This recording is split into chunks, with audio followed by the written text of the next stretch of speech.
talk more about the droopy anemones in a little bit, but for now, I wanted to show you what it's like to tide pool in the Puget Sound in Washington. I came here to visit family, but luckily during this time, there were really good low tides. This isn't only a great thing for tide poolers like myself that like to explore the intertidal and find cool sea creatures, but the birds love it as well because it means easier access to some delicious food. One of the first things I found washed up on the beach was this egg yolk jellyfish. Jellyfish often get washed up because they are planktonic and float around at the mercy of tides and currents. I never recommend touching a jellyfish unless you can ID it. One of the other most common things you can find during even a high tide are crab molts, which easily get pushed to shore because they are lightweight. This is a female red rock crab molt, which is the shell or exoskeleton they shed when they grow. I could tell it was a female because of the shape of the abdominal flap and all of the fuzzy structures inside called pleopods that it uses to hold on to the eggs. Now back to the droopy sea anemones. Most of these species are either painted anemones or plumose anemones, and they get saggy like this during low tides because they are invertebrates and have no bones or structure to hold them up against gravity. A lot of people get concerned when they see them like this, but these species have adapted to be able to live out of the water for several hours until the tide comes back in. Sea anemones have stinging tentacles that they use to catch prey, but luckily the sting on these species cannot penetrate our skin and just feels sticky to the touch. That's what I'm doing here, is touching the tentacles, and it just sticks to my finger.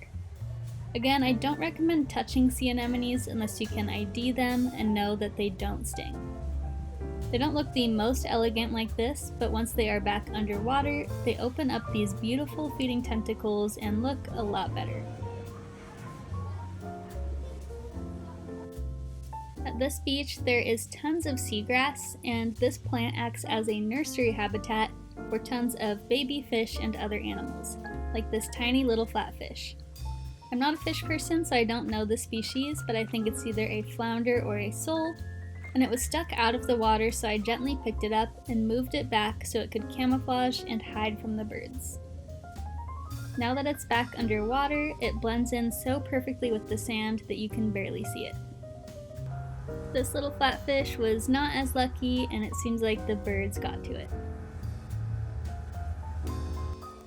Sometimes I find random objects washed up on the beach that aren't things like crab molts and jellyfish, and a couple of times now I have found these head sculptures.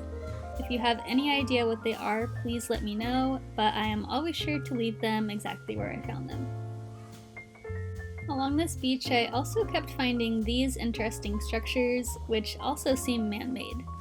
A couple of times when we were looking at them, people actually came up to us asking what they were because they thought they were pieces of trash.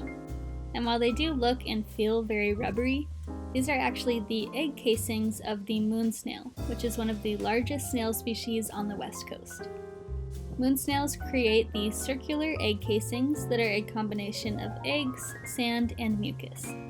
And while the egg casings are very easy to find, the moon snails themselves are a different story because they're typically burrowed in the sand. As you can see, only a fragment of their shell sticks out, if at all. I wanted to get a better look at one because it's hard to tell exactly how big these snails really are, so I gently dug one out of the sand. To do this, I moved some of the sand around the sides of the snail and carefully lifted it out from underneath the foot. You never want to pull from the top of the shell because that can injure the snail. And this one was absolutely massive. It's hard to imagine, but this entire giant foot can fit inside the tiny shell. When they're inside the shell, they close a trap door called an operculum to stay moist and protect themselves. And yes, the foot feels like a raw piece of chicken. These are one of my favorite animals to find because they are so gross, yet so beautiful. And don't worry, I did bury this one right where I found it. I often find the most interesting animals when I look very closely in one little pool of water. And that's how I found this cool blue Polykeet worm. There are so many species of Polykeets, and I'm not a worm person, so I don't know the species, but if you do, please let me know. It was really cool to see it wriggling around in the seaweed in this tiny little pool.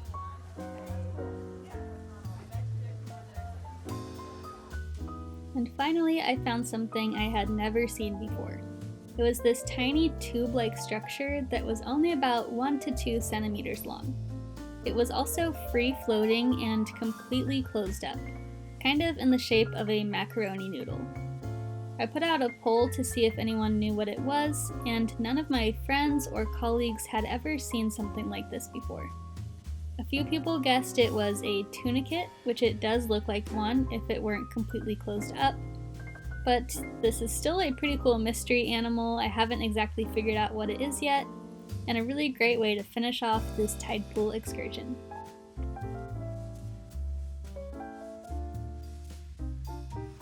Thanks for watching, everyone, and if you like this page, make sure to like and subscribe. I really appreciate all the support, and I hope you enjoyed this tide pool excursion and that you can go on one for yourself.